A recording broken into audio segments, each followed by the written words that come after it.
UAE के राष्ट्रपति जायद भारत दौरे पर हैं। प्रधानमंत्री नरेंद्र मोदी के साथ अपनी दोस्ती को निभाने के लिए और भारत में और ज्यादा इन्वेस्ट करने के लिए यूएई की उत्सुकता किसी से छिपी नहीं है। लेकिन इन सब के बीच भारत के दो दोस्त आपस में भिड़ गए हैं और ये दोस्त हैं इजराइल और यूएई। इजराइल ने उत्तरी गाजा में हमास को पूरी तरीके से खदेड़ दिया है और अब उसके फोकस में सेंट्रल साउथ गाजा है।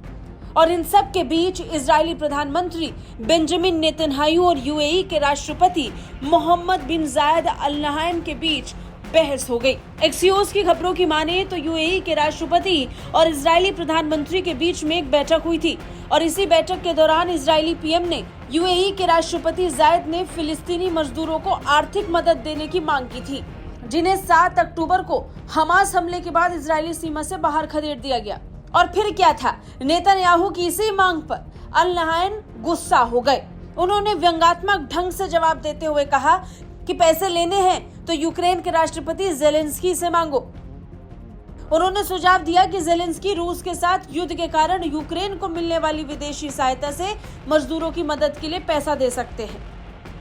एक इजरायली अधिकारी ने कहा कि नेतन्याहू ने कुछ हफ्ते पहले ही अल नहयान से अनुरोध किया था और उसके बाद उन्होंने ये प्रतिक्रिया दी। यूएई के एक अधिकारी ने एक्सियोस को बताया कि इजराइल की सोच है कि गाजा पट्टी के पुनर्विकास के लिए अरब देश आगे आने चाहिए और इसकी भरपाई अरब देशों को ही करनी चाहिए। हालांकि यूएई के राष्ट्रपति ने बेहद व्यंग्यात्मक ढंग में इजराइल को जवाब दिया। इजराइल के प्रधानमंत्री को आश्वासन तो दिया, लेकिन साथ ही साथ एक तंज भी कस दिया और कह दिया कि इजराइल को अगर पैसे चाहिए तो वो जेलेंस्की से ले ले। खबरों की माने तो यूएई के राष्ट्रपति इजराइल की इस मांग से पहले चौंक गए थे। अमीरात शासक के अनुसार इजरायली पीएम की ये मांग असामान्य थी, क्योंकि इजराइल फिलिस्तीनी इलाकों में युद्ध से पैदा हुई स्थिति से उभरने के लिए अरब देश से भुगतान मांग रहा है।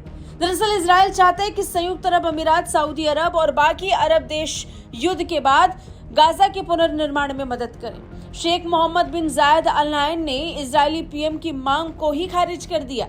क्षेत्रों में सरकारी गतिविधियों के समन्वय यानी COGAT के अनुसार इजराइल हमास युद्ध शुरू होने से पहले वेस्ट बैंक से 1 लाख से ज्यादा फिलिस्तीनियों के पास काम के लिए इजराइल की यात्रा करने के परमिट थे, जो 7 अक्टूबर को हमास के हमलों के बाद रद्द कर दिए गए। और अब हालात ये हैं कि गाजा पट्टी में एक बदतर मानवीय संकट पैदा हो चुका है। ब्यूरो रिपोर्ट, भारत तक।